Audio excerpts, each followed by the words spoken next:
ఆర్మూర్లో ఏమేమి అవసరాలు ఉన్నాయి, ఇంతకుముందే గౌరవనీయ ముఖ్యమంత్రి గారికి అన్ని విజ్ఞాపనలు ఇవ్వడం జరిగింది. మరియు జిల్లాకు చెందిన సీనియర్ నాయకులతో కూడా చర్చలు జరపడం జరిగింది. ఈ ఆర్మూర్కు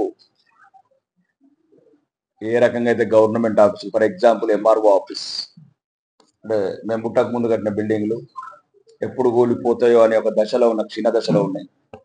ఆర్మూర్ డివిజన్లో కావాల్సిన అవకాశాలు, మున్సిపల్ బిల్డింగ్ కావచ్చు, రెవెన్యూ డివిజన్ బిల్డింగ్ కావచ్చు, ఇంకా పోలీస్ అంటే ఒక ట్రాఫిక్ పోలీస్ స్టేషన్ లేదు, ఒక మహిళా పోలీస్ స్టేషన్ బిల్డింగ్స్ లేవు,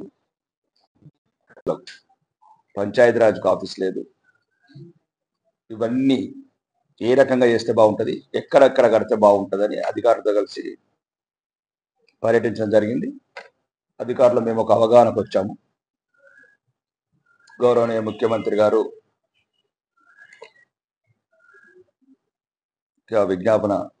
విజ్ఞప్తి ముఖ్యమంత్రి గారికి అందజేయడం జరుగుతుంది. ముఖ్యమంత్రి గారు కూడా సానుకూలంగా స్పందిస్తారని, ఆర్మూర్ పట్ల వరాలు కురిపిస్తారని, ఉత్తర తెలంగాణలో వెనుకబడ్డ నియోజకవర్గం తుపాకీ చప్పుళ్ళు, ఇనుపబూట్ల చప్పుళ్లతో ఒకప్పుడు మారుమోగిన ఈ ఆర్మూర్ నియోజకవర్గం పేదరికం, నిరుద్యోగంతో గల్పు బాట పడుతున్న యువకులకు, ఉద్యోగాలు లేక నిరాశ నిస్పృహకు లోనవుతున్న యువతకు, ఇట్లాంటి అన్ని విషయాల మీద ముఖ్యమంత్రి గారు స్పందిస్తారని ఈరోజు రివ్యూ చేయడం జరిగింది. మరి ముఖ్యంగా రివ్యూలో ఇందిరమ్మ ఇల్లు ఎంతవరకు, డెవలప్మెంట్స్ ఏంటి, మార్కింగ్స్ ఏంటి, బేస్మెంట్స్ ఎంతవరకు వచ్చినాయి, దాని అభివృద్ధి గురించి రివ్యూ చేయడం జరిగింది. అలాగే రేషన్ కార్డ్స్ కూడా శాంక్షన్ చేస్తున్నాం. ఈ రేపు లేదా ఎల్లుండి రాష్ట్ర పంచాయతీరాజ్ శాఖ మంత్రి, జిల్లా ఇన్ఛార్జ్ మంత్రి సీతక్క గారు రావడానికి అవకాశం ఉంది. రేషన్ కార్డ్స్ కొన్ని ప్రభుత్వ స్కీములను కూడా మంత్రి గారి ద్వారా ప్రోగ్రామ్ ఉంటుంది, అందులో జరుగుతుంది. కాబట్టి నిరంతరం రేషన్ కార్డుల గురించి, మరి సన్న బియ్యం 3 నెలలకు ఇచ్చారు కాబట్టి మళ్ళీ 3 నెలలకు కేంద్ర ప్రభుత్వం తన వాటాని రాష్ట్ర ప్రభుత్వం కలిపి మళ్ళీ 3 నెలలకు ఎట్లా పంపిణీ చేయాలి అని చర్చించడం జరిగింది అధికారులతో. ఇంకా ముఖ్యంగా ఆర్మూర్లో ఈ మధ్యన కొందరు ప్రజలని, కుల సంఘాలని మాయ మాటలు చెప్పి, మోసపూరిత అబద్ధాలు చెప్పి లేనిపోని ఆందోళనకు గురి చేస్తున్నారు. మీ మీడియా విలేకరులు, మీడియా మిత్రులు దయచేసి రాబోయే మంచి ఆర్మూర్కు మీ అందరు సహకారం కావాలి. గతంతో సంబంధం లేని వాడిని కాబట్టి నా మీద రాజకీయ కుట్రలు చేస్తున్నారు. ఇక్కడ స్ట్రైట్గా ఎదుర్కోలేక సన్నాసి రాజకీయాలు చేస్తున్నారు. నేను ప్రజల గురించి, ప్రజల్లో నుంచి వచ్చాను. 10 సంవత్సరాల ఆర్మూర్ నియోజకవర్గం ఎలా ఉంది, ఈ 18 నెలల ఆర్మూర్ ఎలా ఉందో మీరందరూ, ప్రజలందరూ గమనించాలి. ప్రశాంతంగా 90 గ్రామాల ప్రజలు ప్రశాంతంగా, కులమతాలకు అతీతంగా, పార్టీలకు అతీతంగా, ఎటువంటి దోపిడీ లేని, అక్రమం లేని, కబ్జాలు లేని, రౌడీలు లేని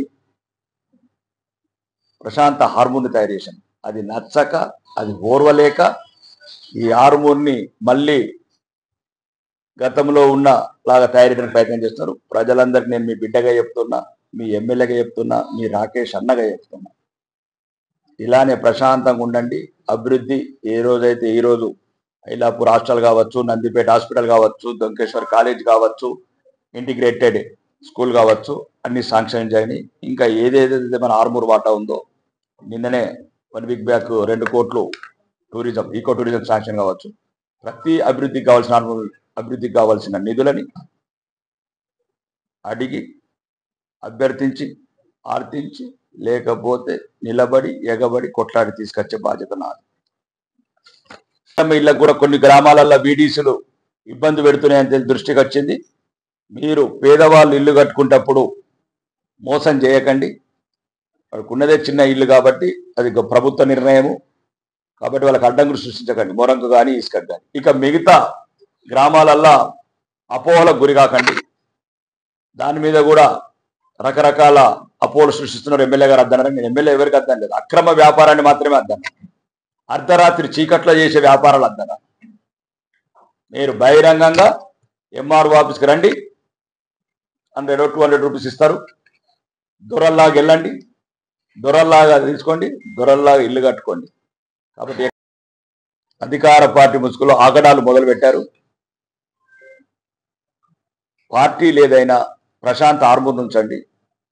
మీరు రాజకీయాల గురించి మళ్ళీ ప్రశాంతంగా ఉన్న ఆర్మూర్ నియోజకవర్గాన్ని అల్లకలోలం చేయకండి, ప్రజల్ని ఇబ్బందులకు గురి చేయకండి. అన్ని రాజకీయ పార్టీలకు చెప్తున్నా. ఏదైనా ఉంటే ఎలక్షన్లలో కొట్లాడదాం, ఎన్నికలలో ప్రజల మెప్పు పొందుదాం.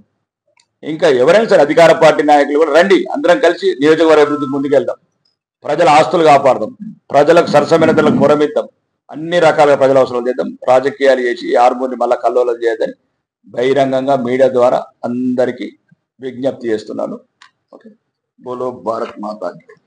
లేటెస్ట్ న్యూస్ తెలుగు మరియు ఇంగ్లీష్ అప్డేట్స్ కోసం ఇప్పుడే క్యూన్యూస్ అఫీషియల్ యాప్ ని ప్లే స్టోర్ నుండి డౌన్లోడ్ చేసుకోండి. సరికొత్త సమాచారాల కోసం క్యూన్యూస్ వెబ్సైట్ ని ఫాలో అవ్వండి. ఛానల్లో ప్రాంతీయ, జాతీయ, అంతర్జాతీయ వార్తలు వీక్షించండి. లైక్ చేయండి.